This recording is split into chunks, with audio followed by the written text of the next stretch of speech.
Bienvenidos a una nueva edición de Visión Geopolítica, en este caso para hablar de las elecciones en Estados Unidos. Estas elecciones que, como bien ponemos en el título del programa, las consideramos auténticas elecciones mundiales, por las implicaciones que puede tener dependiendo de qué persona sea finalmente elegida presidente de este país, de Estados Unidos. Y para hablar de este tema tan importante para todo el mundo, contamos con nosotros, con Alana Mosseri. Alana, bienvenida. Alana es profesora en la Universidad Europea de Madrid de Comunicación Pública, de Comunicación Política. Es una gran experta, evidentemente, en Estados Unidos, es estadounidense, porque ha participado activamente en las campañas del Partido Demócrata, allá en el año 2008, cuando salió elegido el actual presidente Obama, y también es activista actualmente en la campaña Spain for Hillary, que creo que ya lo dice todo. También contamos con nosotros, con Ana Belén Perianes. Ana Belén es doctora en Seguridad Internacional, especializada en el Partido Republicano, sobre todo en la época de George W. Bush, en toda su política exterior, y además es politóloga, y seguro que nos va a explicar muy bien la otra parte, el otro partido, el Partido Republicano. También contamos con nosotros con una persona con una grandísima experiencia en Estados Unidos, como es Pedro Rodríguez, porque no en vano fue corresponsal durante 20 años en Washington de ABC, y evidentemente conoce a la perfección toda la política de este gran país. Y finalmente contamos con nosotros a un gran conocido ya de nuestro programa, fue el participante en el primer programa que hicimos en su momento sobre Egipto, con el coronel de artillería, diplomado de Estado Mayor, Emilio Sánchez de Rojas, el actualmente investigador en el Instituto Español de Estudios Estratégicos, un grandísimo experto en relaciones internacionales, en estrategia, con una enorme experiencia internacional y que seguro que también nos podrá dar luz sobre todas las implicaciones geopolíticas y militares de esta futura elección. A todos, muchísimas gracias por estar aquí con nosotros y por iluminarnos en este tema tan sumamente importante. Os quería hacer una primera pregunta a los cuatro. La pregunta es, ¿realmente son unas elecciones, como ponemos, mundiales? Es decir, ¿tiene tanta implicación lo que allí suceda, quién salga elegido, dependiendo del partido, dependiendo incluso la persona, su personalidad, su carácter, la influencia que va a tener en el Congreso, en el Senado? Y además, la otra parte de la pregunta, si de verdad es tanta la influencia, ¿deberíamos votar todo el resto del planeta en estas elecciones, dado que a todos nos va a afectar? Podemos comenzar por Alana. Okay. Muchas veces me han planteado eso y es una pregunta muy interesante, si todo el mundo podría votar. Sería interesante, yo creo que los demócratas ganarían aún más, pero sí importa para todo el mundo, entonces hay una repercusión por todo el mundo. Lo hemos visto, la diferencia entre los años de Bush y los años de Obama, ¿no? 8 años cada uno, y ha sido, bueno, una gran diferencia para la imagen de mi país, pero también de cómo ve todo el mundo. Por otro lado, claro, que los ciudadanos de cada país tienen que votar en su país. Yo creo que cada vez menos en las fronteras, pero así es. Entonces, por ahora, votamos los americanos. Pero, coronel, ¿de verdad son unas elecciones mundiales en el sentido de que lo que allí suceda nos va a afectar a todos? Es decir, no va a ser lo mismo que salga una persona como Hillary Clinton, que se ha mostrado hasta ahora pues una persona de consenso, una política tolerante, quizás en algunos casos demasiado tolerante, por la crítica que hacen algunas personas, que salga pues algo más agresivo, que parece ser Donald Trump, que tiene un poco asustado a la mitad de la humanidad. ¿De verdad son esas elecciones mundiales a lo que estamos aquí ahora mismo abocados? Y entonces, ¿deberíamos votar todos o no deberíamos votar todos? ¿Cómo lo ve usted? Bueno, primero deberíamos votar todos, sin duda ninguna, porque lo que ocurre allí afecta a todo el mundo. Sí hay que decir que la política exterior americana es una de las políticas más estables que hay en el mundo. Es decir, hay cambios, y los cambios son sustanciales y afectan, pero hay una estabilidad. Todo presidente tiene unos valores que mantiene y tiene unos intereses que mantiene. Lo que va a variar es el peso que se dé a los intereses y el peso que se dé a los valores. ¿Va a cambiar? Va a cambiar. Antes decía, si votara todo el mundo, probablemente votaríamos todos por Hillary Clinton. Pues probablemente sí, porque estamos votando más a valores y menos a intereses. ¿Va a variar? Sí, va a variar. ¿Dónde lo vamos a notar? Yo creo que uno de los sitios, si se está viendo en la campaña, donde más se va a notar es en América, lo que hoy se llama América Latina. México especialmente, pero no solamente México. Y las políticas hacia América Latina de Hillary Clinton son políticas esperables, son políticas, no van a ser políticas de todo sí. Por ejemplo, va a hacer bastantes exigencias a Cuba de cumplir con los derechos humanos antes de alcanzar unos acuerdos y continuar progresando. Pero va a ser una aproximación amigable y va a ser como el retorno de un amigo que fue cuando su marido era presidente. En el caso contrario, en principio se va a notar una gran diferencia, se va a notar una división de nuevo, esa barrera que dice que va a construir y que probablemente nunca construya, pero esa barrera, aunque solamente sea psicológica, es una barrera importante. Va a haber cambios y la política real no va a ser tan diferente porque hay un gran aparato detrás del Departamento de Estado, pero va a haber diferencias. Pedro, la misma pregunta. Además, yo añadiría, teniendo en cuenta que Estados Unidos sigue siendo el líder mundial, pero cada vez con una oposición más férrea por parte, sobre todo, de otras dos grandes potencias como son China y Rusia. Quizás de esta percepción de que son elecciones mundiales no la tenemos desde un punto de vista excesivamente occidental, sin pensar que en el mundo hay otros 6.000 millones de personas que no piensan como nosotros, por lo menos. El problema es que todos los problemas del mundo, tarde o temprano, terminan aterrizando en la mesa del despacho Oval, de una manera u otra. Y yo creo que este planteamiento que estás haciendo refleja la evolución del gobierno de Estados Unidos. Realmente, antes de la Guerra Fría, si quisiéramos influenciar o tener un peso en la política de Estados Unidos, deberíamos votar por el Congreso, que es la institución central en el diseño constitucional de Estados Unidos. Si os fijáis, a simple vista, el espacio que en la Constitución se dedica al Congreso y la especificación de este gobierno legislativo democrático es mucho más grande que la presidencia, que es una institución que cobra importancia, se hace central. Bueno, pues Theodore Roosevelt, Woodrow Wilson, especialmente desde Franklin Delano Roosevelt y sobre todo desde el final de la Segunda Guerra Mundial y la Guerra Fría. Es la institución central. Y si todos pudiéramos decir algo, ahora sí, indudablemente deberíamos participar en las presidenciales. En cuanto al... Yo no sé estas elecciones, por lo menos en la campaña, lo que sí apunto brevemente es que es una campaña... como yo diría en muchos otros países, centrada en lo doméstico. Es un ajuste de cuentas de política doméstica, con algunos, digamos, reverberaciones internacionales. Lo vimos en los atentados del 14 de noviembre en París, como la cuestión internacional, todas las asignaturas pendientes de la época Bush volvieron sobre la mesa, pero la política internacional es algo que, por lo menos en estas alturas del debate, está limitado a un segundo plano.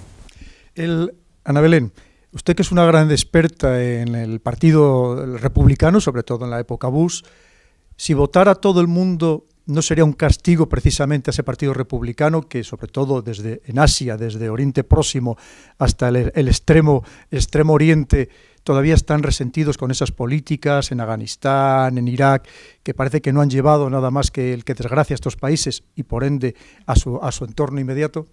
Bueno, yo creo que todo el mundo va a mirar el 8 de noviembre a Washington con mucho interés y también con mucha preocupación. Yo creo que también con mucha preocupación, porque, por ejemplo, en la política exterior, que parece que el precandidato del Partido Republicano, igual un poquito más radical, Donald Trump, parece bastante agresiva. Entonces yo creo que Oriente Próximo, Oriente Medio y bueno, en general todo el mundo, yo creo que Trump, si sale elegido presidente y mantiene una política exterior en su mandato paralela a lo que está comentando hasta ahora, yo creo que generaría mucha inestabilidad. Yo creo que Estados Unidos, igual no le gusta a alguna gente, pero yo creo que durante mucho tiempo va a seguir siendo la hiperpotencia, por lo menos, o cuanto menos, va a mantener un papel fundamental en el orden internacional. Todavía tiene una capacidad económica predominante, tiene un nivel de soft power, de poder blando también enorme, tiene una gran capacidad de atracción cultural de todo el planeta. Entonces yo creo que es fundamental. Entonces el 8 de noviembre va a ser un día en el que mucha gente en el mundo no vamos a dormir, no. Seguramente. Bueno, hay incluso quien piensa que efectivamente se está aupando a Donald Trump para que salga Hillary, ¿no? Porque el temor precisamente a que salga una persona con unas ideas en principio tan sumamente radicales. Yo quería, Lana, si es tan amable, que me explicara usted o que explicara a todos nuestros televidentes cuál es la diferencia ahora mismo de programa entre los dos que han quedado por parte del Partido Demócrata, entre Hillary Clinton y Bernie Sanders. ¿Hay realmente alguna diferencia? ¿Son lo mismo? ¿Cómo lo ve usted? Bueno, hay diferencias importantes y, bueno, realmente mi lectura de la campaña a través de los datos es que ya se ha acabado, pero veremos porque tenemos esta semana dos elecciones y la semana que viene otros 5 para la Partido Demócrata y parece de los datos que todos van a salir a favor de Hillary y con eso se acaba. Puede ser que Bernie Sanders siga en la campaña durante otro mes, 2 meses, porque tiene el dinero, pero yo creo que el partido va a empezar a decir que ya es la hora de salir.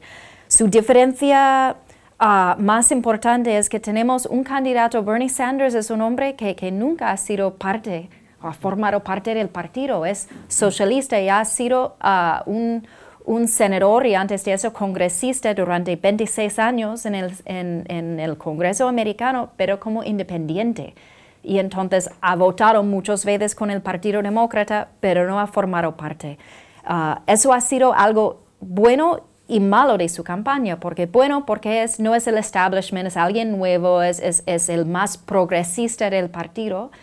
Por otro lado, yo creo que ha sido muy difícil su tipo de comunicación porque ha estado criticando básicamente todos del partido, todos son del establishment, a la misma vez que está pidiendo que lo votamos el jefe del partido, el más importante del partido. Entonces, ha sido difícil y su campaña ha sido realmente de un mensaje, la desigualdad económica en el país. Y eso es un tema muy importante. Eso y el dinero en las campañas políticas. Son 2 temas muy importantes, pero hay más temas. Y que Hillary Clinton ha notado que no es un candidata de solamente un tema, es un candidato de mucho más. Es que solamente hace falta entrar a su página web para ver que tiene desarrollado un montón de política más que la gente quiere escuchar realmente. Pero sí, por otro lado tenemos, ¿sabes? Entonces tenemos una discusión bastante substancial por el lado demócrata y por el lado republicano. Están hablando de cosas que realmente asustan a todo el mundo. Entonces, bueno, tenemos mucha campaña por delante, pero yo creo que la campaña por los demócratas ya más o menos se ha acabado. Por el lado republicano va a seguir y va a ser complicado y el problema que tienen es que está dividiendo el partido. Y los partidos divididos no suelen ganar campañas. Esto es la buena noticia para los que tienen mucho miedo de Trump, que no suelen ganar y tienen el otro problema de no poder atraer el voto hispano que hace falta para ganar la Casa Blanca en los Estados Unidos. Pedro, yo le iba a preguntar a usted. Se habla, por ejemplo, en Corea del Norte, de que al final se ha convertido en un régimen comunista hereditario. ¿Aquí no correríamos el riesgo de, si sale elegida Hillary Clinton, de que se pudiera decir, o alguien pudiera decir, que es una democracia también hereditaria? Es verdad que las elecciones hace unos meses se planteaban con un cierto tufo dinástico, ¿no? Un Bush 2 contra un Clinton 2. Pero digamos que Estados Unidos siempre es más interesante, no defrauda en ese sentido, y ya hemos visto cómo ha terminado la campaña de Jeb Bush. En cuanto a Clinton, Hillary, yo creo que, sinceramente, el principal rival de Hillary Clinton es Hillary Clinton, y en ese sentido es poco dinástico. Es decir, creo que desde los tiempos de Arkansas hasta entonces es una persona con una larga trayectoria, sometida a un gran nivel de escrutinio, y hemos visto en estos debates cómo ella ha seguido más problemas que le ha dado Sanders, más problemas que le ha dado su background, sus antecedentes, y creo que en ese sentido es poco dinástico. Fue poco dinástico hace 8 años, cuando alguien que llevaba 5 minutos en la política de Estados Unidos, Barack Obama, ganó la nominación. Eso sí que... en este sentido, Hillary contra Hillary, en cierta manera, yo creo que desmiente esa querencia hereditaria que se puede apreciar por la coincidencia de apellidos. Actualmente, Ana Belén, que además de Donald Trump, quedan otros 3 candidatos por parte del Partido Demócrata, pero sobre todo hay 2 que parece que tienen especial fuerza. Uno sería Marco Rubio, descendiente de inmigrantes cubanos, y por otro sería Ted Cruz. Ted Cruz, que es también descendiente de cubanos, y además que se le considera muy próximo al Tea Party, un partido considerado en cierta medida pues casi extremista, ¿verdad? Casi de extrema derecha. ¿Cuál cree usted de esos 2? Porque incluso hay quien piensa que Marco Rubio va a ser fue apoyado por su padrino fue Jeb Bush, y se considera que puede ser el futuro gran líder de ese partido republicano. De esos 2, ¿cuál cree usted que puede tener más peso, más influencia a la hora de hacer frente a Donald Trump si finalmente Donald Trump no fuera elegido? Por el momento yo creo que Ted Cruz definitivamente sería quien pudiera plantarle cara a Donald Trump. Hasta este momento, entre Donald Trump y Ted Cruz hay una diferencia de aproximadamente 100 delegados. Entonces todo se va a ver a partir de la próxima cita en Michigan, en Florida, etcétera. Lo vamos a ir viendo de aquí a mayo-junio. Por el momento, Marco Rubio yo creo que tiene alguna esperanza todavía en Florida, que va a tener la celebración de las primarias el 15 de marzo. Marco Rubio, bueno, él es el candidato de Florida, el preferido, pero por el momento parece que Marco Rubio se va a desinflar.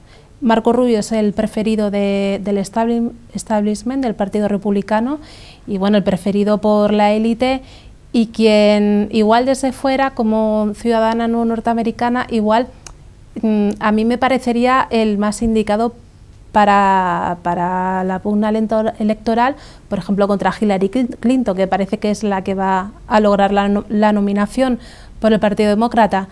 Pero bueno, la verdad es que Ted Cruz es un candidato que tampoco es aceptado por la élite del Partido Republicano, así que yo creo que en el Partido Republicano ahora tienen un problema, porque yo creo que no saben bien cómo va a derivar todo. ¿Influye mucho en la política americana tener buena imagen? Es decir, ser guapo o ser guapa. Hombre, yo creo que en la política norteamericana le dan mucha relevancia a la imagen política, a la comunicación. De hecho, en cada campaña electoral innovan las últimas tendencias de comunicación en imagen, y bueno, la verdad es que son un espectáculo para el resto del mundo. Yo creo que mucha gente en Occidente miramos mucho a la campaña norteamericana.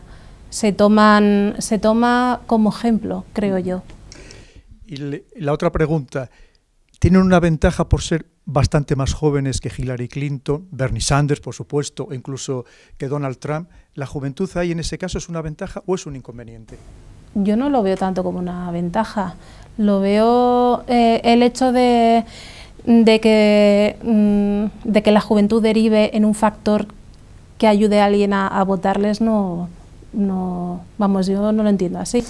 De hecho, la Constitución requiere tener por lo menos 35 años para presentarse a presidente de Estados Unidos.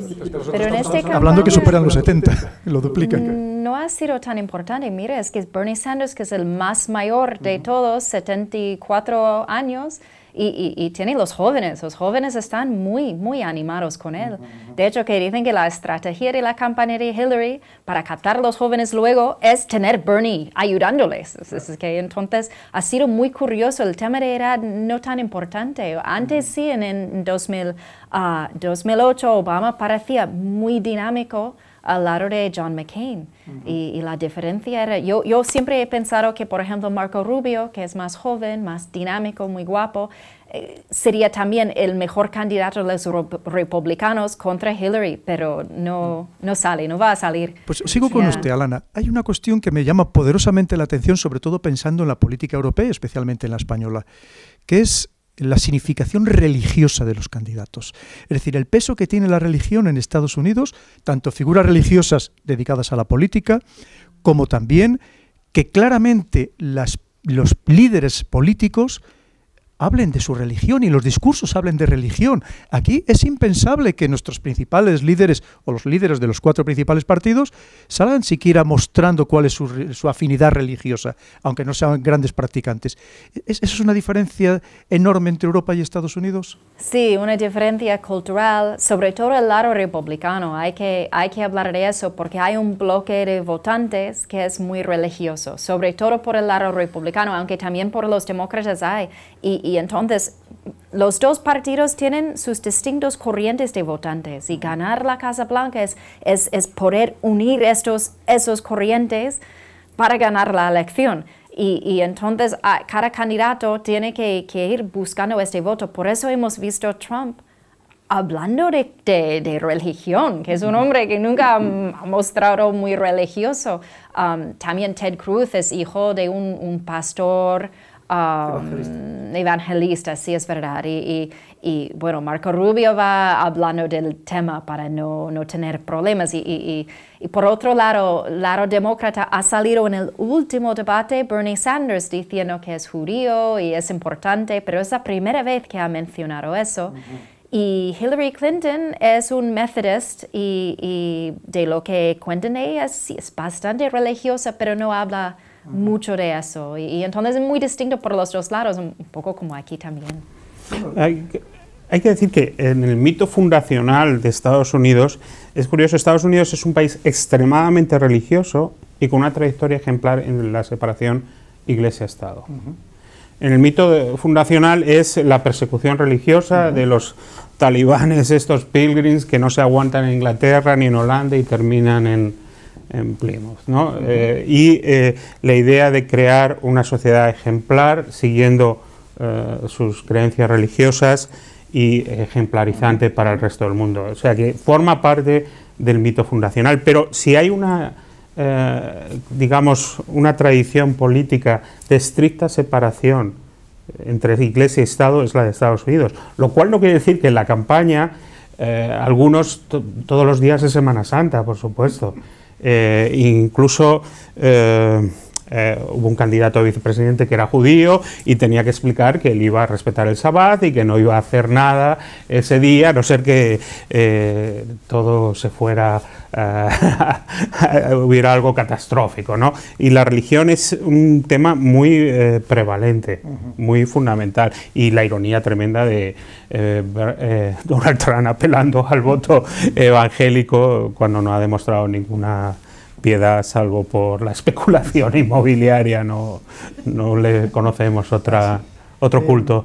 Coronel, hablando de geopolítica y de temas militares, hace unos días el director de la CIA hizo unas declaraciones públicas en las que decía que si salía elegido Donald Trump, que los militares no iban a obedecer sus órdenes, porque podían ser órdenes que podían poner en peligro al resto del mundo. ¿Usted cree que eso puede llegar a ser posible o simplemente es un farol? Porque evidentemente los militares están para cumplir las órdenes en cualquier país democrático del gobierno elegido democráticamente por el pueblo. Y además, si eso fuera cierto, pero ¿dónde estaría ese temor? Porque Donald Trump se espera que vaya de repente a modificar completamente la política que se está aplicando hasta ahora el presidente Obama, por ejemplo, en Oriente Medio, en Irak o en Siria, contra los islamistas, o ¿por qué tendrían esas declaraciones? No, las declaraciones tienen un cierto sentido. Vamos a ver, los cambios nunca van a ser cambios dramáticos. Hay que olvidarse. Una cosa es lo que se dice en campaña, otra cosa es después la ejecución de lo que se dice, pues son aparatos enormemente pesados y hoy no puedes crear otro ejército o recrear el ejército de tierra que acabas de reducirlo, necesitas un tiempo. Porque digo que va a utilizar o lo que pretende utilizar fundamentalmente es otra vez la bota sobre el terreno. Es cierto que no ahora, sino desde el principio, los candidatos republicanos han sido partidarios de lo que ellos llaman recuperar la iniciativa, es decir, ser más asertivos, ser ellos los que dirigen y no ser dirigidos, es decir, volver al poder duro, poder militar, poder económico, y abandonar ese poder de convencimiento que era hoy el smart power, el poder inteligente que preconizaba Obama. ¿Va a haber cambios? Sí, va a haber cambios. Va a haber hoy pretende, lo que dice es que va a haber una presencia en todo, y luego eso es inviable hoy en día. Puede tener una presencia naval, sin duda ninguna, es el único país que lo ha tenido, recuerdas que hemos hablado varias veces sobre ese tema, pero no puede tener un dominio completo, no puede ser una potencia hegemónica nunca más. Pero ojo, ya lo has comentado antes, sí va a ser y seguirá siendo la primera gran o la única gran potencia. Pues superpotencia, habrá otras grandes potencias, pero la superpotencia. Entonces, ¿qué es lo que pretende? Una mayor presencia. Hay un cambio en la forma de influir en el mundo, hay un cambio en el liderazgo. ¿Va a haber cambio en el liderazgo? Sí. ¿Eso significa que los militares van a cambiar su forma de ver o no van a obedecer las órdenes? Bueno, eso es inviable, tú sabes que no va dentro de la forma de pensar militar, pero tampoco hay que pensar que van a obedecer toda orden. Una orden que no sea constitucionalmente lícita, como bien saben, los militares tampoco están obligados a obedecerla. Tampoco creo, incluso aunque se haya elegido, que se vaya a volver loco y vaya a decidir pues lanzarse por el mundo. No, habrá cambios y los cambios se notarán y se irán notando a lo largo del tiempo. Son cambios que llevan su tiempo, que se van a notar, como ha llevado tiempo notar los cambios que ha hecho Obama. ¿Y la percepción del mundo de ese cambio se va a notar muy rápido? Yo creo que tampoco. ¿Dónde sí se va a notar? Probablemente en Oriente Medio, porque sé que en estos momentos es un avispero y donde un pequeño aumento de la presión o de la potencia aplicada puede tener unos efectos de propaganda o unos efectos a nivel global importantes, incluso de ejemplarización. Serán más asertivos, pero tampoco va a haber, en mi opinión, cambios radicales. Vuelvo a decir, la política de defensa cambia, pero tampoco los cambios son radicales. Estados Unidos es Estados Unidos y son conscientes de que siguen siendo la primera potencia mundial y hoy en día no hay ningún ejército que pueda competir con el suyo. Por descontado no hay chino, ni siquiera el ruso. Pueden estar cerca, pero nunca competir. Muy bien. Alana, a mí me llama poderosamente la atención que incluso las políticas más socialdemócratas, como dice Bernie Sanders, más sociales, más humanitarias, resulta que esas políticas aquí hace tiempo que están superadas incluso por los partidos de derechas. Es decir, cuando hablan de la sanidad pública, cuando hablan de tener universidad gratuita o casi gratuita, ¿de qué estamos hablando? Y eso hablan los socialdemócratas. Es decir, este país que ha intentado llevar la democracia y los valores y principios democráticos a todo el mundo, resulta que parece que está mucho más atrasado que otros países que no presumimos de todos estos valores. Es verdad, los Estados Unidos somos un país liberal en este sentido y que no de muchos programas sociales, es que ha sido una cosa muy grande lo de FDR y el New Deal, ¿no? Y que sí tenemos algo de seguridad social, eso sí existe, poco, pero sí hay. Sí tenemos sanidad para la gente mayor de 65 años más o menos y para la gente pobre, pero para americanos, para estadounidenses que están viviendo en el extranjero, es que parece mentira que no podemos hacer lo que están haciendo los países en Europa. Puede ser por eso que Bernie Sanders ha ganado entre los demócratas viviendo en el extranjero. Todavía estamos con el recuento, pero la pinta es que ha ganado y ha ganado con mucho. Pero luego hay que ser realista en lo que podemos hacer ahí. Cuando Obama empezó, lo que era la propuesta de ley de Obamacare tenía incluido un parte que era una opción pública. Pero no podían seguir con eso porque faltaban votos demócratas. Y eso ha sido un gran argumento contra el plan de Bernie Sanders, porque decimos, ¿y dónde va a sacar él estos votos? Si ni tenemos los demócratas que pueden votar, demócratas de estados y distritos conservadores, ¿cómo lo vamos a hacer con los republicanos? Y entonces es una cosa, bueno, es cultura en los Estados Unidos y también la gente tiene miedo del cambio. Lo de este cambio hacia Obamacare ha sido un cambio muy grande. Por lo menos es un paso en la dirección adecuada y a ver si desde ahí podemos ir creciendo estos tipos de programas. Efectivamente, Obamacare es el programa de sanidad universal que ha fracasado, entre otras cosas, porque, como bien decía Pedro, el Congreso está dominado por los republicanos, con lo cual nunca va a salir adelante.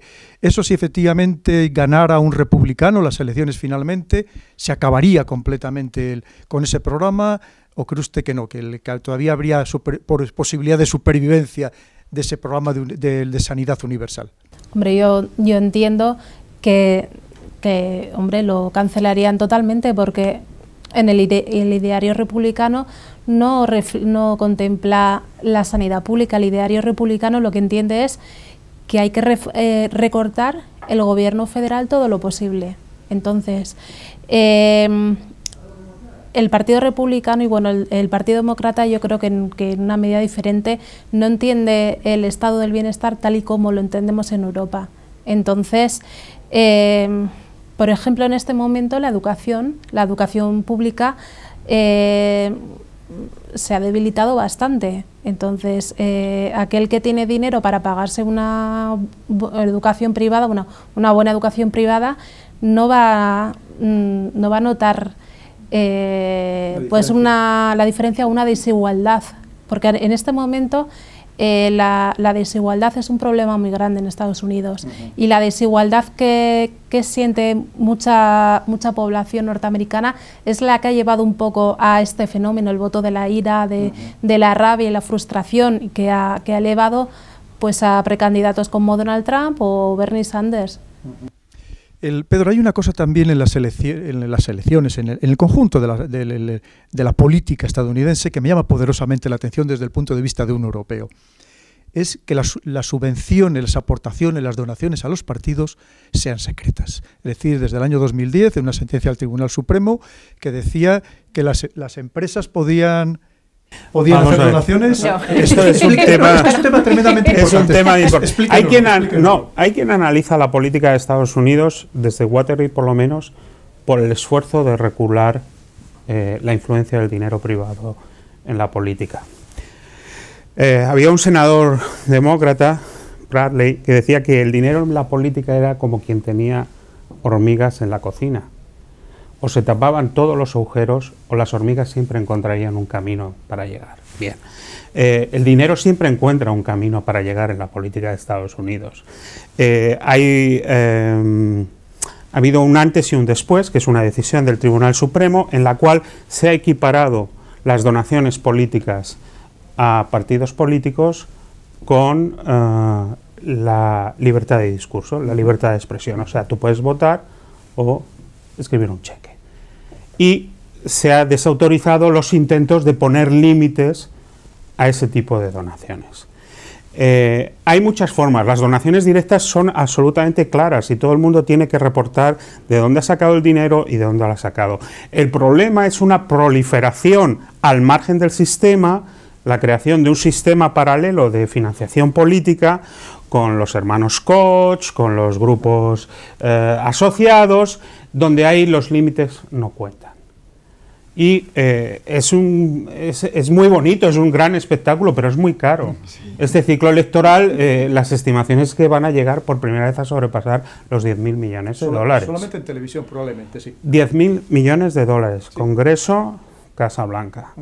Y ese dinero, claro, que sale de algún sitio, y desde luego de donde no sale es de las subvenciones públicas, porque nadie acepta el sistema de financiación pública, porque con eso vienen estrictos límites y todo el mundo quiere la libertad que da las donaciones. Es un sistema muy complejo, con muchos, digamos, subterfugios, pero la parte regulada pues no es secreta, es bastante clara, y tanto por parte de los que dan el dinero como los que lo reciben. Pero hay una realidad, Alana. Si una empresa dona esas cantidades tan sumamente abultadas es porque algo espera conseguir, y más en un sistema puramente capitalista. Pero, o lo hace por altruismo. Pero las empresas no pueden donar directamente a los candidatos. Solamente individuales pueden.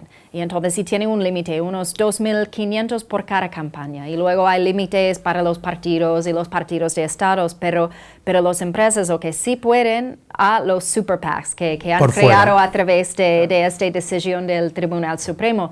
Y así que estos super PACs no pueden coordinar con la campaña, pero sí mandan como señales. En este sitio hace falta anuncios para este candidato y puede hacer algo. Y ellos se habla hasta de países que pueden estar subvencionando esa campaña. Hay un rumor, no sé si será cierto. Eso sería completamente ilegal, pero bueno, nunca se sabe. Es que el problema es que algunos super PACs son completamente transparentes, sabemos de dónde viene el dinero, y otros no. Y la otra cosa es que antes siempre ha sido Sí, que lanzamos anuncios negativos contra el otro candidato, pero hay que tener cuidado porque también te salpica. Claro.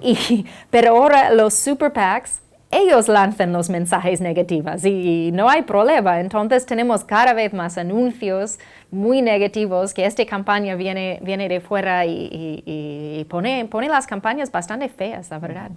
El dinero, al final todo se mueve en dinero y alguien espera recibir compensaciones por ese dinero que aportas, cantidades tan sumamente gigantescas, y esto pues en cierto modo no deja de ser preocupante porque puede lacerar la democracia.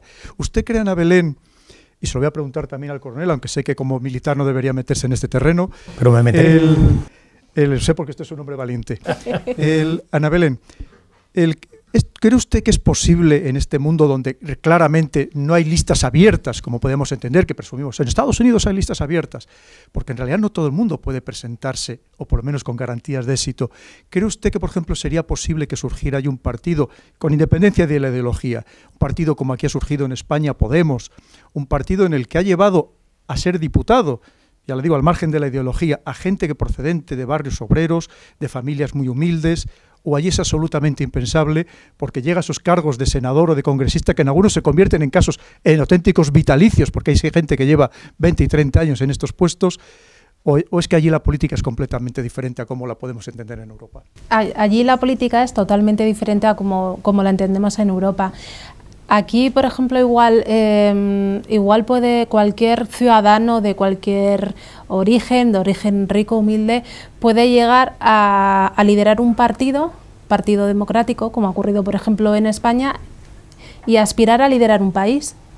Entonces, allí no podría ocurrir porque allí necesitan mucho dinero, porque el candidato precandidato empieza con muchos años de antelación a preparar una campaña, porque necesita un equipo enorme de gente, tiene que tener equipo en 50 estados y eso cuesta mucho dinero. Hay que hacer también una tarea de lobby, de influencia, de organización, cuesta mucho dinero. Tienes también que encontrar gente que te apoye. Aquí lo que ha ocurrido aquí, que no, pues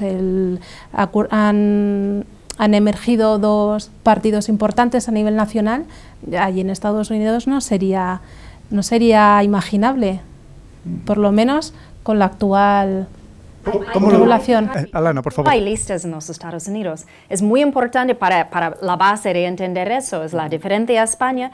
España es un sistema parlamentario, los Estados Unidos es presidencialista, y entonces cada senador, cada representante tiene su propia campaña en su estado o su distrito, tienen sus primarias también, y entonces todo va como vemos, desde aquí vemos la campaña presidencial, pues lo vemos en plan más pequeño ahí, y entonces por eso es tan difícil que entren terceros partidos. Es casi imposible, en los sistemas presidencialistas es muy, muy difícil, entonces es otra cosa. El sistema electoral está dominado por una fórmula que parece el eslogan de Las Vegas, el winner takes all. No hay un reparto proporcional del voto en casi ningún nivel. Entonces, realmente, aunque ganes por un voto, te lo llevas todo. Entonces, eso también dificulta la posibilidad de terceras fuerzas o cierra muchas puertas. Aún así, yo creo que la política de Estados Unidos es incluso más fluida y más, digamos, dinámica que yo diría que la española, hasta ahora con el poder centralizado en la cúpula de los partidos y todo dependiendo en qué puesto estabas en la lista. Allí fundamentalmente el escaño es de quien se lo trabaja. Y no hay disciplina de partido y para empezar el presidente pues tiene que convencer a los de su propio partido para ver qué hacemos, ¿no? Los partidos ahí tienen mucho menos poder. Los partidos son maquinarias electorales. Sí. Si tú vas a Washington, ¿dónde está Génova aquí o los otros? No, es que son... Y el Tea Party ni siquiera tiene sede en Washington porque no es una entidad, es una franquicia realmente. Ya no le pongo en ese brete, coronel, porque ya le han respondido. Entonces le voy a preguntar a usted un tema absolutamente geopolítico. La política exterior de Estados Unidos con Hillary Clinton ya la sabemos, porque ella ha sido secretaria de Estado. Una política, por cierto, que algunos, incluso socios y aliados, la consideran pues dubitativa, un tanto errática o por lo menos no suficientemente decidida. ¿Qué podría pasar tanto con Hillary Clinton como con Donald Trump si llegaran al poder, teniendo en cuenta que son los candidatos en principio los más previsibles? Por ejemplo, las relaciones con Rusia, que ahora mismo están tensas, es decir, están enfrentados en Siria, están enfrentados en Ucrania, se pueden abrir otros escenarios rápidamente en otros lugares de Europa. ¿Cómo lo ve usted? Pues sin duda ninguna, bueno, es uno de los temas que hay que tocar. Yo discuto que hayamos conocido la política exterior de Hillary Clinton. Hemos conocido la política exterior de Barack Obama, y la política exterior, ya dije, presidente. Secretario de Estado tiene un gran papel, pero el que define de verdad la política exterior, al fin y al cabo, es el presidente, que es el que tiene poder. Hillary Clinton es un poquitín más dura de lo que es Obama, es decir, va a ser un poquitín más asertiva. Y ya te digo, en una entrevista en la que se hablaba la diferencia entre un partido y otro, en relación con cómo uno sopesaba más los intereses y otros valores, Hillary Clinton recordó que ella, cuando era secretaria de Estado, su principal preocupación eran los ciudadanos, los intereses de los ciudadanos, y es cierto. Hillary Clinton tiene una larguísima experiencia, no solamente como secretaria de Estado, sino como esposa y con un papel importante de Bill Clinton. Y Bill Clinton ha sido posiblemente uno de los grandes magos de la política exterior. Cambió y consiguió resultados, quizá de los mejores resultados de la política exterior a la hora de abrirse al mundo. Otra cuestión a lo mejor son los intereses. Entonces es esperable que sea capaz de relacionarse con los rusos. No significa que vaya a ser amigo o amiga de los rusos. En el otro caso vamos a encontrarnos con un choque de trenes. Bueno, quizá no va a haber un choque de trenes porque va a haber un freno de estos de emergencia que los va a parar, pero sí va a haber una separación bastante más clara a la hora de las posiciones, porque pues son posiciones muy asertivas en espacios donde van a competir. La competición entre Rusia y las dos grandes potencias geopolíticas del mundo, dejando aparte China, que bastante tiene con manejar a los chinos e intentar no hundirse más en su deuda. Bueno, pues Rusia y Estados Unidos están compitiendo en determinadas zonas. Siria es un sitio especialmente importante para Rusia. Ucrania es otro sitio más importante todavía para Rusia. Una mayor asertividad no va a conseguir nada, porque lo que sí es cierto es que el presidente Putin es un gran genio de la geopolítica y lleva mucho tiempo y puede seguir mucho tiempo. Igualarle va a ser difícil, sabe manejar muy bien las situaciones y volver las situaciones en su propio beneficio. No obstante, hay que dejar tiempo. Una cosa son las campañas electorales y otra cosa, una cosa es predicar y otra es dar trigo. Cuando llegue la hora de la verdad, esas maquinarias de los partidos tienen una gran influencia en un momento determinado, a pesar de que sean muy ligeras, pero tienen una capacidad de influir.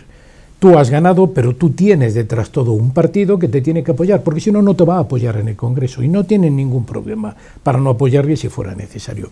Y la política exterior es una de las grandes herramientas del presidente, pero los acuerdos de política exterior tienen que pasar por el Senado, y allí se pueden bloquear de una forma pues bastante simple. Es decir, ¿va a haber un cambio? Sí. Y la diferencia va a ser uno de los sitios donde la diferencia va a ser más importante.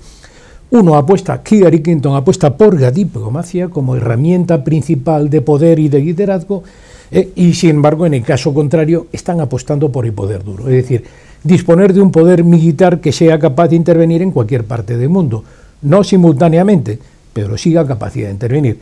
No obstante, a la hora de enfrentarse a un enemigo, que no deja de ser un enemigo a pesar de que sea inferior, pero muy potente, ojo, eso ya es una cuestión bastante diferente, sobre todo cuando las distancias son importantes. Sí. Si hablamos de Cuba, hablamos de América Central, donde los intereses americanos son críticos o los consideran críticos, especialmente el Partido Republicano, es otra cuestión. Si hablamos de Sudamérica, está un poco más lejos. Si hablamos de Siria, bueno, está allí. Claro. Ana Belén, ¿Donald Trump no es una creación de la televisión? Me refiero. Hace poco leía unas estadísticas, el que ha salido en las 3 cadenas principales, ABC, el NBC y CBS, 4 veces más tiempo Donald Trump que Hillary Clinton.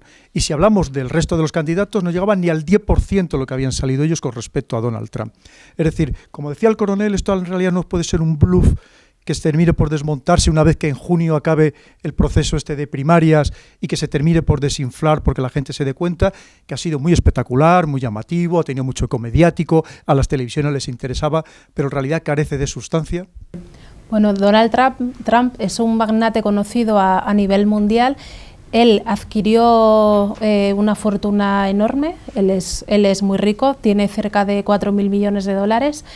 Él inició un negocio familiar, bueno, pues en Manhattan, bueno, primero con su familia, luego él a nivel individual.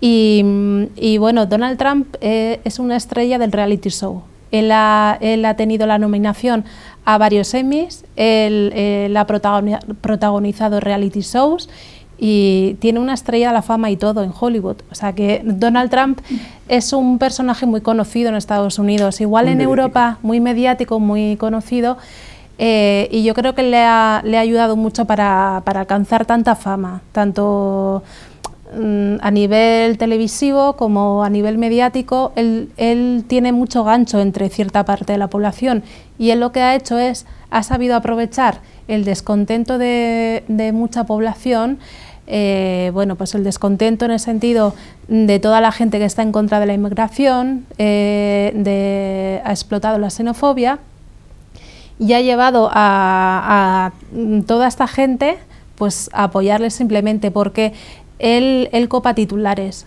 Él se atreve, Donald Trump tiene tanta fama porque se atreve a decir lo que nadie se atreve a decir. Él es muy agresivo.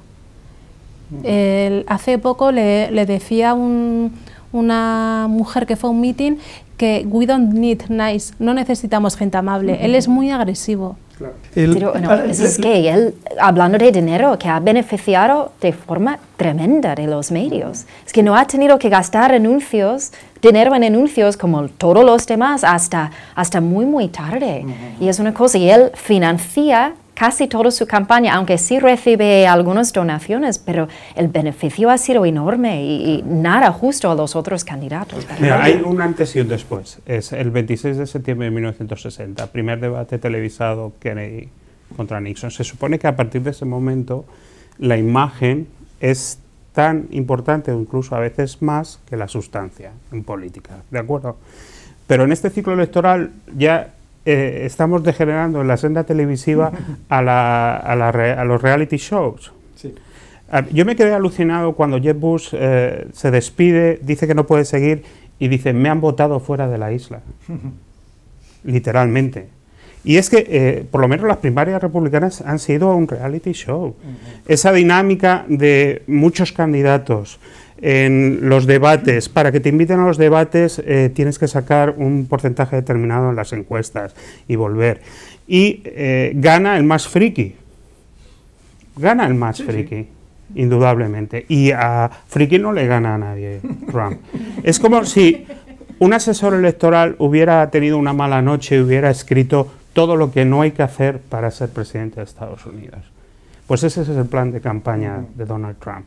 O sea, voy a un debate de televisión y presumo sobre el tamaño de mi pene, o presumo sobre el tamaño de mi fortuna personal, o ataco con comentarios sexistas a la presentadora, o termino debatiendo con el Papa, en fin, esa creencia de que puedo ganar el camino hacia la Casa Blanca insultando, ¿no? Todo esto que está haciendo Donald Trump con esos resultados. Sí, es auténtico como puede ser auténtico Belén Esteban. Estamos hablando de reality TV, de una forma muy peculiar y muy grotesca de comunicación y de representación de ideas. Y este tono de la campaña no hay que confundirlo con un debate, ni con persuasión, ni con presentar una agenda. Es totalmente desquiciado. No sabemos quién va a ganar.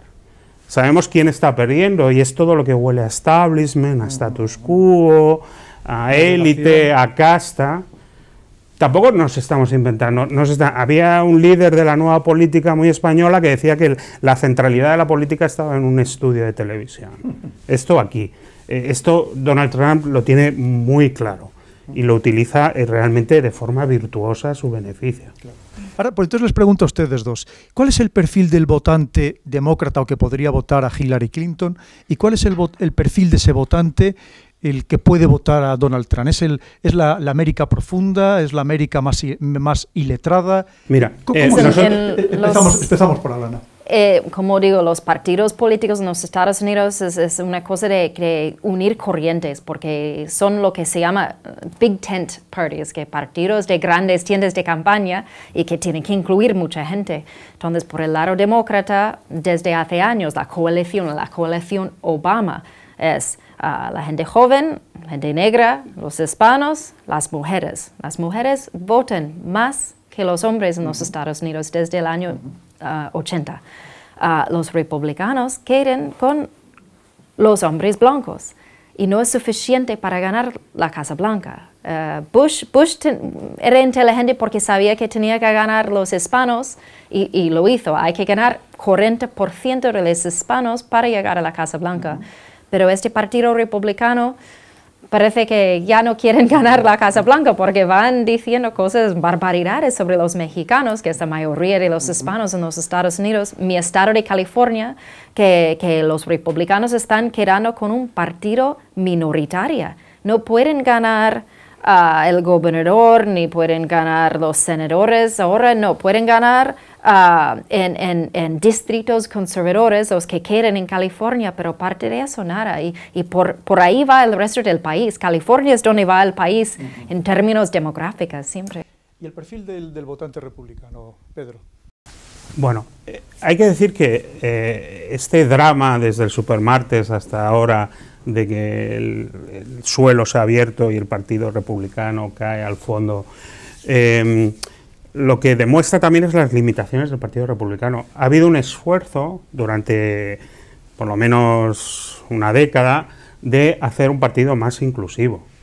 Porque ellos serán muy sectarios, pero saben que para llegar a la Casa Blanca hay que apretar muchas teclas a la vez.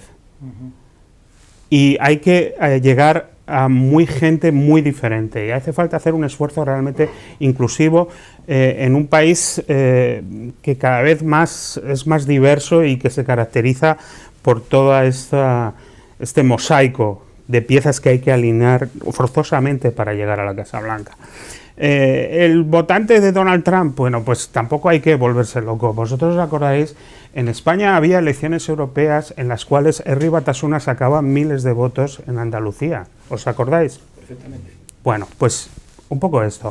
Aquí estamos hablando de un votante, yo creo, fundamentalmente, terriblemente frustrado, no por la crisis, sino cómo ha salido Estados Unidos de la crisis. Yo creo que es el votante con menos posibilidades, menos formación, que lleva todas las de perder, en cierta manera, y que exhibe o canaliza esa frustración a través de Donald Trump. Yo pienso que es lo más irritante, qué es lo que vale 2 por 1, pues votar a Donald Trump, ¿no? Y la prueba es que estamos hablando de Donald Trump. Ayer el presidente de México fíjate, México tiene algunos problemas, ¿no? Tuvo que hacer un discurso para decir que ellos no van a pagar por el muro que se ha inventado Donald Trump, pero que me pareció ya el colmo, ¿no? De cómo, hasta dónde estamos llegando, ¿no? Aquí podríamos citar a Alexis de Tocqueville, no, pero yo me conformo con José Mota, la tontería es gorda, pero gorda, de que el presidente de México tenga que decir, yo no voy a pagar por el muro, pero por favor, es que estamos llegando a unos términos delirantes. Este reality show, esta era de lo friki, que se ha adueñado del Partido Republicano, no hay que olvidar que lo que está haciendo Donald Trump es una OPA hostil al Partido Republicano. Les está haciendo un terrible daño.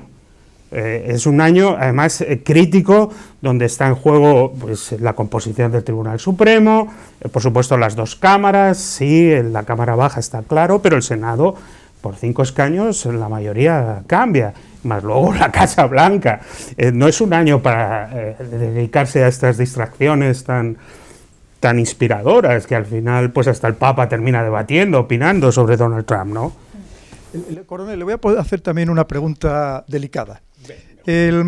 Hay quien cree que esta política que antes comentábamos del presidente Obama, pues un tanto errática, es decir, no suficientemente enérgica en algunos escenarios, el que ha hecho perder poder internacional a Estados Unidos y que en cierto modo ha perjudicado a todo el planeta porque lo ha vuelto más inestable, porque ha perdido ese policía mundial en ese estado del Leviatán en el que quizás se garantizaba mejor la seguridad y la estabilidad. Entonces, desde ese punto de vista, ¿quién podría ser más beneficioso para el mundo que salir elegido?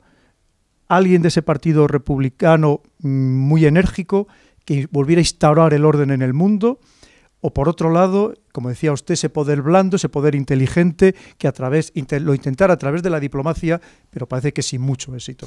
Bueno, pues sí es cierto que ha perdido asertividad, pero eso ya lo dijo, formaba parte del programa de Obama. Obama dijo desde el principio que quería cambiar y de hecho en el último gran documento que se ha publicado, que es la Estrategia de Seguridad de 2015, él habla de un nuevo liderazgo y define cómo quiere que sea el liderazgo. Básicamente es como todo el mundo lleva diciendo toda la vida que quiere que sea el liderazgo americano. Es cierto que eso ha hecho perder capacidad de un poder duro de imponer sus condiciones en otro sitio, pero le ha dado capacidad de influir sobre muchos asuntos y ha permitido resolver muchos asuntos sin necesidad de utilizar la fuerza. ¿Dónde está la virtud? La virtud está allí, en mi opinión, está en Obama, pero no es suficiente porque siempre hay una reacción. El gran problema de las estrategias basadas en el soft power, en el poder blando, es que no dependen de la persona que los aplica, sino de los que los reciben, con lo cual necesita ser un poquitín más asertivo. En mi opinión, Hillary Clinton es bastante más asertiva que Obama, pero manteniendo ese primer espíritu o esa forma de pensar en la cual pues los valores están primero, la diplomacia es primero, pero no renunciando nunca, si es necesario, al uso de la fuerza. Yo no creo que Estados Unidos haya perdido capacidad de influir, ha perdido protagonismo en los medios de comunicación y ha evitado, pero ha conseguido recuperar al país porque el hecho de llevarse un gran número de unidades de ejército de tierra, entre otras cosas, tenía un fundamento económico. O sea, eso era impagable. Estados Unidos no puede seguir pagando esa cantidad de dinero. Segundo, era algo ejemplarizante, era demostrarle, especialmente a los europeos, oye, que si yo me voy, esto es lo que pasa. Preocúpate tú de la seguridad de tu entorno, de hecho la mayor parte de los problemas están en el entorno de la Unión Europea, preocúpate tú también y coopera en esto. Es decir, hay un efecto didáctico importante. Y por último, es cierto que va muy con lo que desde el principio ha defendido, ha sido honesto. Yo considero que es una persona honesta. ¿Qué es lo que necesitamos? Bueno, pues desde luego no necesitamos a una persona como Donald Trump que vaya, o que sobre todo que vaya vendiendo la imagen, porque luego las realidades son distintas. Que venda esa imagen de que va a ocupar el mundo de nuevo. No, no puede ocupar el mundo de nuevo. Ni tiene dinero, ni tiene capacidad, ni tiene poder, ni se puede volver a crear un ejército de tierra de 600.000 hombres, porque no hay posibilidades, no se lo va a permitir el propio pueblo americano. Segundo, estoy convencido de que en el momento, si saliera elegido, su discurso durante las presidenciales cambiaría de una forma bastante sensible. Dejaría de decir esas cosas, esas barbaridades que dice sobre los mexicanos, y pasaría no a bailar un corrido, pero sí algo parecido, ¿no? Es decir, que tendría que buscar el apoyo. Y desde luego tiene que alcanzar o conseguir el reconocimiento, en particular de sus socios europeos. Si no, no tiene nada que hacer. Claro. Y lo va a hacer. Si le tocará ser presidente, bueno, ya hemos visto un caso antes, en su momento, pues con algún presidente que también era actor, y que bueno, fue un magnífico presidente, y que en sus primeras declaraciones pues era bastante similar. Luego las realidades cambian. Alana. Se dice que detrás de un gran hombre siempre existe una mucho más grande mujer. Y una suegra sorprendida. En este caso, con Hillary Clinton, ¿existiría ese hombre, ese Bill Clinton detrás de ella, o Bill Clinton es tan sumamente de una personalidad desbordante, Hillary Clinton, que no necesita ningún hombre detrás que la asesore, ni que la apoye, ni que la ayude? Bueno, son una pareja que se pone entre ellos mucho, ¿no?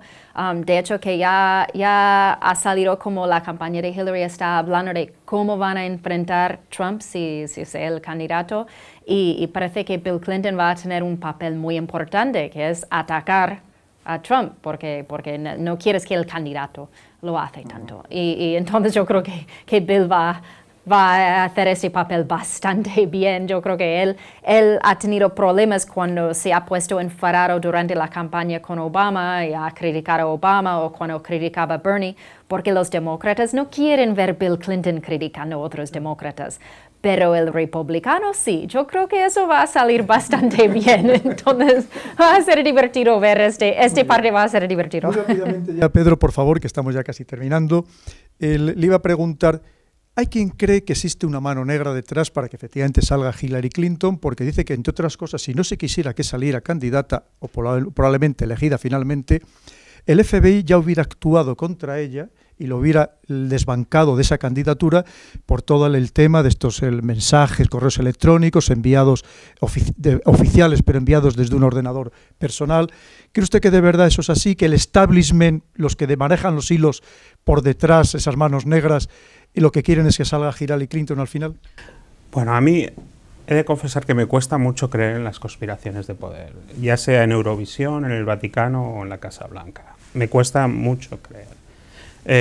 Creo que, lo he dicho antes, Hillary Clinton tiene sus propios problemas para que encima haya alguien moviendo hilos para multiplicar esos problemas. Creo que su récord es suficientemente, digamos, se presta a segundos pensamientos, a revisión, a dudas, como para pensar. Yo ya sé que, como...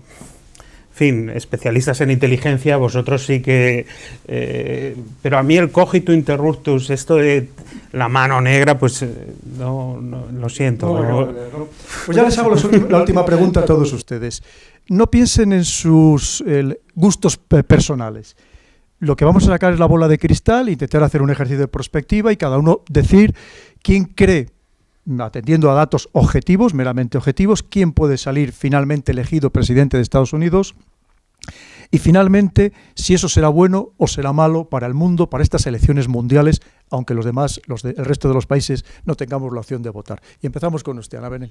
Yo creo que por el Partido Republicano, en principio parece Trump el que va a ganar la nominación, pero bueno, habría que ver la diferencia no tan grande de delegados que tiene con Ted Cruz, y bueno, habrá que esperar a la Convención Nacional del Partido Republicano, el que terminará el 21 de julio, a ver quién gana, pero bueno, yo creo que se verá, porque cabe la posibilidad de que el Partido Republicano, si cuenta con las condiciones, haga un frente anti-Trump.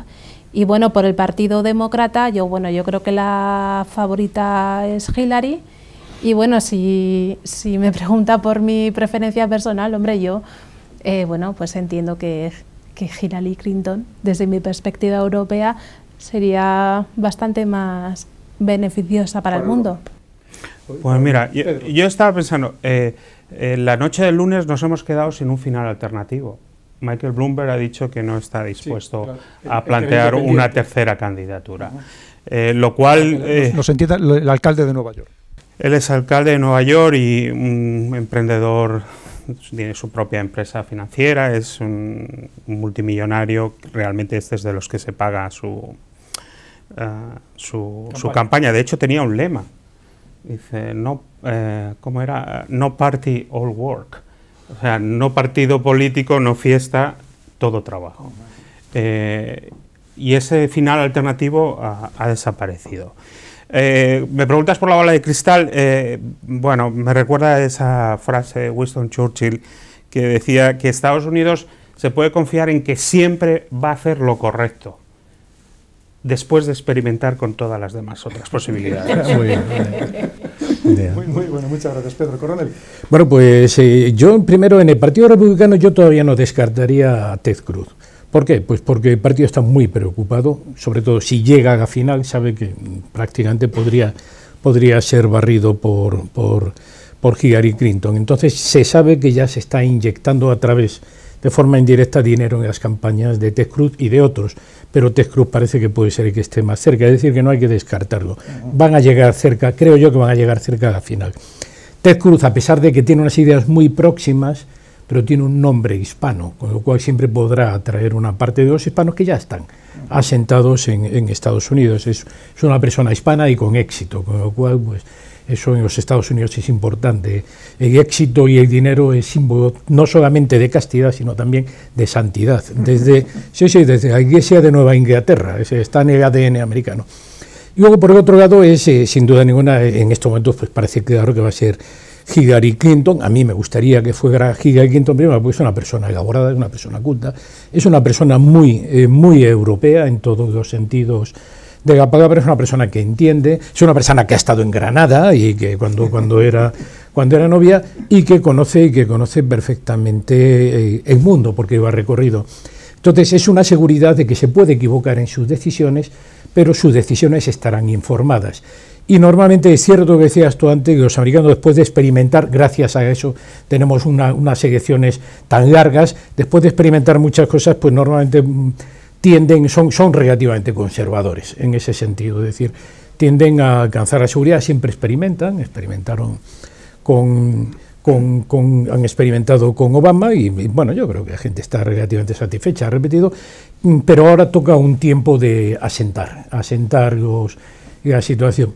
Pienso que va a ser, que al final podría ser, no tengo muy claro quién va a ser el republicano, pero sí tengo claro que quien va a ganar en cualquier caso va a ser Hillary Clinton y espero que para bien de la humanidad. Alana. Bueno, y como analista y basado en los datos, sí, Hillary Clinton ya lo tiene hecho para la nominación demócrata y por el lado republicano, bueno, es que parece que puede ser Trump, pero también Cruz tiene unas posibilidades, pero yo lo veo que da igual quién sea el candidato, hay dos factores que da una victoria a Clinton y eso es que los republicanos es un partido muy dividido, muy dañado en este momento y igual que no pueden ganar la Casa Blanca sin 40% del voto hispano y incluso si es Ted Cruz, es que él es el hispano que es muy anti-hispano, es que va muy en contra, no habla español, habla algo, pero poco, y va muy en contra del tema más importante para ellos, que es la inmigración. Entonces, yo veo una victoria para Hillary Clinton en noviembre, que va a ser una victoria muy histórica. Ya nos toca la primera mujer en la Casa Blanca. Eso sí hay que decir que ya llevamos casi 100 años con el derecho del voto en los Estados Unidos y yo creo que ya es la hora de hacer este paso. Pues como siempre les hemos aportado la información con los mejores expertos para que ustedes hagan también su propia quiniela y sobre todo que al final acertemos todos y se elija en Estados Unidos a la persona que lleve paz, estabilidad y humanidad al mundo, que es lo que nos hace falta. Como siempre hablamos con libertad, con independencia, eso también nos acarrea algún problema, pero sabemos que precisamente lo hacemos porque a todos ustedes les gusta y por eso todos ustedes nos siguen y nosotros se lo agradecemos enormemente. Hasta el próximo programa.